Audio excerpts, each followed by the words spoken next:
In the immediate aftermath of a crushing national disaster, Americans want a consoler-in-chief, a president who tries to bind obvious wounds and unify a shattered public.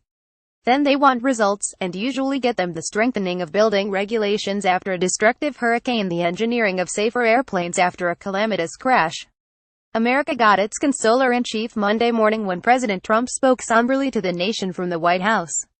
They are not likely to get results beyond that. Mass shootings like Sunday night's tragedy in Las Vegas have become outliers, horrific events that lead to almost no change.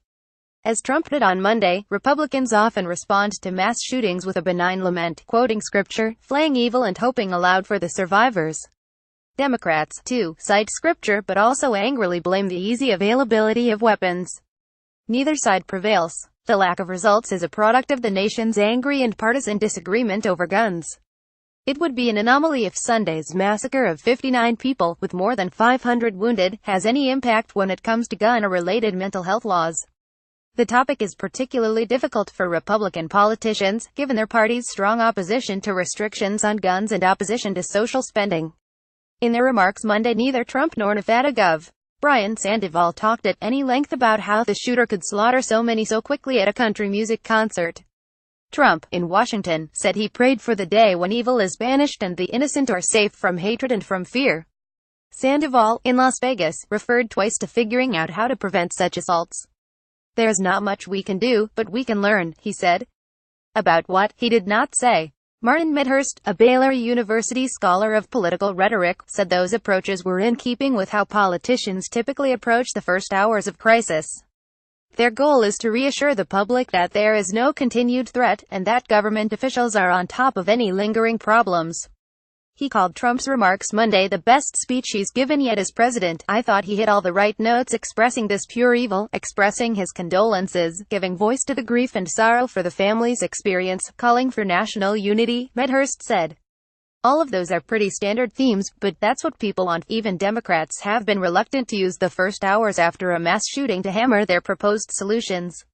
Former President Obama was somewhat oblique when it came to his immediate response to mass shootings, although he forcefully backed gun restrictions at other times. In emotional remarks the day 20 children and 6 elementary school employees were gunned down in Newtown, Con, in 2012, Obama listed the shooting sites in recent years. "As a country we've been through this too many times," he said. "And we're going to have to come together and take meaningful action to prevent more tragedies like this, regardless of the politics," but he did not offer specifics. Nearly 3 years later, after another mass shooting in San Bernardino, which was classified a terrorist event, he offered similarly mild sentiments. "Right now it's just too easy," Obama said of finding guns. "And we're going to have to, I think, search ourselves as a society to make sure that we can take basic steps that would make it harder, not impossible, but harder, for individuals to get access to weapons, yet there is no regardless of the politics," as Obama put it. There were no substantial legislative changes after either shooting, despite Democratic efforts to expand mental health programs and somewhat limit the access to guns. Trump has shifted his views on gun measures over the years. He once supported a ban on assault weapons, yet now presents himself as a fierce defender of the Second Amendment.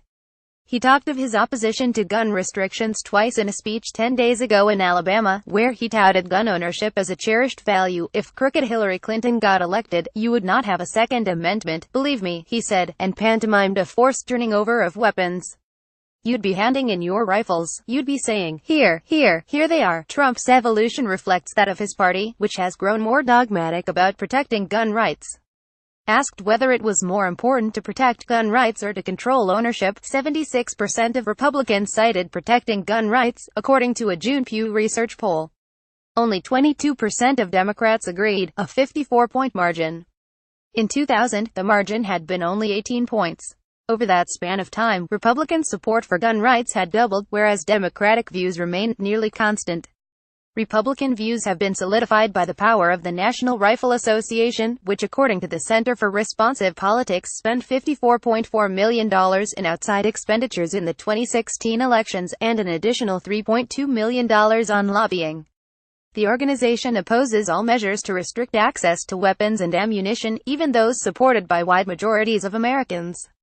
As Trump avoided divisive language on Monday, others stepped in to deliver the predictable if heartfelt responses that spool out after every shooting. To all those political opportunists who are seizing on the tragedy in Las Vegas to call for more gun regs, "You can't regulate evil," tweeted Matt Bevin, the Republican governor of Kentucky.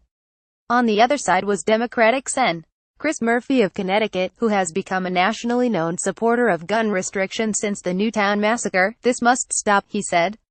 "It is positively infuriating that my colleagues in Congress are so afraid of the gun industry that they pretend they're errant public policy responses to this epidemic.